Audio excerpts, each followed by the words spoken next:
ఉన్నత విద్య కోసం విదేశాలకు వెళ్లాలనుకుంటున్నారా? అమెరికా, లండన్, ఆస్ట్రేలియా, కెనడా, ఐర్లాండ్లకు సరియైన ఎంపిక cloud career overseas. Best consultancy in Guntur. Cell number 9000566466. Sir, Ukraine దారికి వస్తుందా? చైనా ఇండియా భేటీ ఎలా చూడాలి? ఉక్రెయిన్ది తప్పకుండా ట్రంప్ చాలా వ్యూహాత్మకంగా ఉక్రెయిన్ అధ్యక్షుడు జెలెన్స్కీని ఇబ్బందిలోనే పెట్టాడు. ఆయన ఖచ్చితంగా మీ దుందుడుకుతానని నేను ప్రోత్సహించాను. రష్యా మేము మాట్లాడాము, ఆయన రెడీగా ఉన్నాడు పుతిన్ పరిష్కారానికి. అయితే ఇప్పటికే వాళ్ళు తీసుకున్న భూములు అయితే తిరిగి ఇవ్వరు. నిన్ను నువ్వు రక్షించుకోవాల్సిందే, కానీ నేనైతే ఏం చేయలేను. నాటోలో కూడా మేము చేర్చుకోము. ఇవి రెండు పుతిన్ షరతులే. నాటోలో ఉక్రెయిన్ను చేర్చుకోవడం వల్ల అసలు ఈ సమస్య ఉత్పన్నమైంది. రష్యా ఏముంది, మీరు పక్కలో బలంలాగా ఉక్రెయిన్ను మీరు నాటోలో చేర్చుకుంటే నాకేం రక్షణ, అందుకని నేను క్రిమియాని తీసుకుంటాను. వాళ్ళు క్రిమియా తీసుకున్నారు.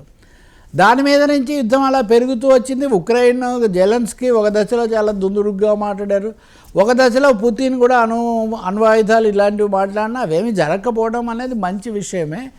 కానీ అమెరికా తనని ఏదో మోస్తుంది, యూరోపియన్ యూనియన్ మోస్తుంది అని అనుకున్నాడు ఎవరు, జెలెన్స్కీ. కానీ అదేమీ జరగలేదు సరికదా.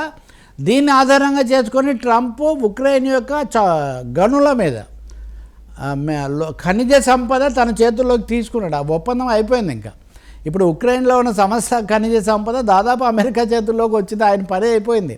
సో ఇప్పుడు ఆయన ఏమంటున్నాడంటే, మిమ్మల్ని మేము ఆటోలో చేర్చుకోం, కానీ నేను ఒక దేశంగా మీకు ఇవ్వగలిగిన సహాయం నేను ఇస్తానని చెప్తున్నాడు.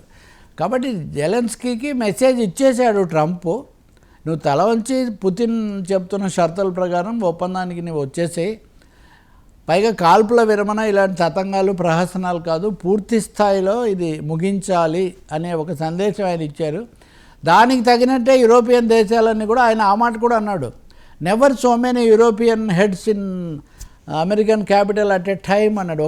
ఒక్కసారిగా ఇంతమంది ఎప్పుడు రాలేదు, ఇప్పుడు వచ్చారు. అంటే ఒక వ్యూహాత్మకంగా పుతిన్ అనండి, రష్యా అనండి, అవి ఆధిక్యత చివరి మాట వాళ్ళది చెల్లుతున్నట్టుగా కనిపిస్తుంది. పరిష్కారం కూడా కావాలి. కాబట్టి ఈ సమయంలో ఇప్పుడు జరుగుతుంది. అంటే ముందు జెలెన్స్కీతో సమావేశమయ్యాడు, తర్వాత యూరోపియన్ యూనియన్తో కూడా. అయితే ఆయన అడిగాడట పుతిన్తో కూడా కూర్చుందాము అని. నేను ఇప్పటికి 6 యుద్ధాలు ఆపానంటున్నాడు Trump. I have stopped 6 wars. అసలు మధ్యలో నేను మిస్ అయ్యా, కానీ బైడెన్ రాకుండా నేనే వచ్చి ఉంటే ఇవేం జరిగేవి కాదు, బైడెన్ వల్లే యుద్ధం వచ్చిందన్న స్థాయిలో కూడా ఆయన మాట్లాడుతున్నాడు.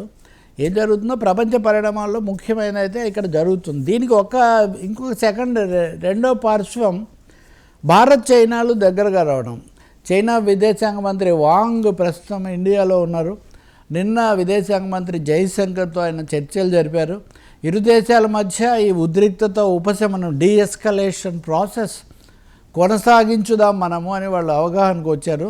స్పెషల్ జెస్చర్గా, ప్రత్యేక సుహృద్భావ సూచకంగా ప్రధానమంత్రి మోదీ విదేశాంగ మంత్రిని కలుస్తున్నారు. విదేశాంగ మంత్రి కలుస్తారు కదా, కానీ కొంత వివాదాలు ఉన్నా కలుస్తున్నారు. 30వ తారీఖున మోదీ చైనా వెళ్తున్నారు షాంఘై SCO సమావేశం కోసం. అందువల్ల ఇండియా చైనా ఇలా దగ్గర అవటం అన్నది కూడా అమెరికా EU మీద, US EU కూటమి మీద ఒక వాళ్ళకు మెంగుడు పడని విషయం ఇది. ఎందుకంటే వీళ్ళిద్దరు ఎప్పుడు తగాద పడుతుంటే తమకు మెరుగు అని. రష్యాతో ఎలాగూ షాంఘై సమావేశానికి రష్యా కూడా వస్తుంది. కాబట్టి ప్రపంచ కూటములు బలాబలాల్లో ఇవి ఒక విధమైన చిన్న మార్పులు, మొత్తంగా మారటం కాకపోయినా చిన్న మార్పులను అయితే సూచిస్తున్నాయి. ఏదైనా శాంతి అనేది కావాలి. కాబట్టి రష్యా ఉక్రెయిన్ యుద్ధం ముగిస్తే తప్పకుండా మనం హర్షించవచ్చు. ట్రంప్కి ఇది మొదటి పాజిటివ్. ఇంతవరకు ఏం లేదు కదా, తనకు కావాల్సింది తెచ్చుకున్నాడు, ఖనిజాలు అవన్నీ కొట్టేశాడు అమెరికా కోసం, ఇంకా ఒప్పందం అంటున్నాడు. ఇప్పుడు సార్, ఇండియా చైనా కలిస్తే పాకిస్తాన్కి పరిస్థితి? ఖచ్చితంగా ఇండియా చైనా స్నేహంగానే ఉన్నాయి వర్మ. చాలామందిలో ఇది ఒక మిస్నామర్, ఒక పొరపాటు అభిప్రాయం. కాంగ్రెస్ వాళ్ళు నిన్న కూడా చైనా పాకిస్తాన్కు సంబంధాలు ఉన్నాయి కదా అని అడుగుతున్నారు.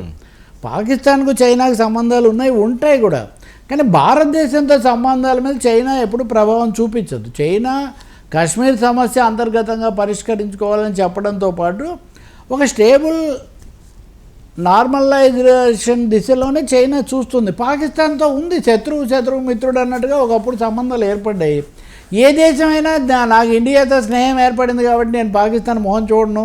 అరే ట్రంప్ అనేవాడు Pakistan is my dearest country, Munir is my close friend అంటే వాడినేమో మోస్తూనే ఉన్నాం ఇప్పటికి కూడా. చైనా ఎప్పుడు అలా చెప్పలేదే. China is our close country అంటారు, వాళ్ళకి రిలేషన్స్ ఉన్నాయి అంతవరకు తప్ప అమెరికా లాగా చైనా ఏదో పాకిస్తాన్ మోయదు, ఆ విధమైన పని మటుకు అది చేయదు. చైనా వాళ్ళ విదేశాంగ నీతి కూడా అది కాదు. వాళ్ళు వేరే దేశాల కోసం తమ ఏదో ఎక్కువగా ఖర్చు పెట్టడం, తమ ఏదో మోయడం ఆ పని వాళ్ళు చేయరు. యాజ్ ఏ కంట్రీ తమ ప్రయోజనాలు, తమ రక్షణ, తమ వ్యూహాత్మకమైనదే వాళ్ళు చూస్తారు. కాబట్టి అమెరికా పాత్ర వేరు. ఇప్పుడు ఉదాహరణకు మునీర్ ఇక్కడ మాట్లాడి అక్కడికి వెళ్ళి మోదీ కంటే మునీర్కి ఎక్కువ ఇంపార్టెన్స్ ఇచ్చాడు కదా. చైనా వాళ్ళు ఎవరితో చేసే మాట్లాడేది వాళ్ళతో మాట్లాడతారు. కాంగ్రెస్ కూడా అసలు దీనికి హిందీ చీని భాయి భాయ్ అని నినాదం తెచ్చిందే జవహర్లాల్ నెహ్రూ. ఆయన ముని మనవాడు కదా ఇప్పుడు ఉన్నాడు. ఈయన పదే చైనా ఇండియా సమస్యను ఏదో రేకప్ చేద్దాము, దీన్ని ఏదో రెచ్చగొడదామని చూడడం మటు కాంగ్రెస్ పార్టీకి ఏం మంచిది కాదు. ఏ విధంగా పొరపచ్చాలు ఉన్నా ఈ రెండు పెద్ద దేశాలు, వేల సంవత్సరాల చరిత్ర కలిగిన దేశాలు, ఇవి కలిసి ఉంటే ప్రపంచానికి మంచిది. చైనా, రష్యా, ఇండియా కలిసి ఉంటే అమెరికాకు విరుగుడు, ఇంక రెండోది లేదంతే. ఇది ఉంది కాబట్టే ప్రపంచం ఈ మాత్రం ఉంది. సార్ మీరు ఒక 3 నెలల కిందట మనం మాట్లాడుతున్నామే కదా, ట్రంప్ ఎలా చిందులు తొక్కేవాడండి అప్పుడు.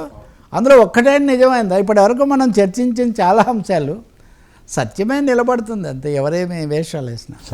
సరియైన ఎంపిక cloud career overseas best consultancy in Guntur. Cell number 9000564666.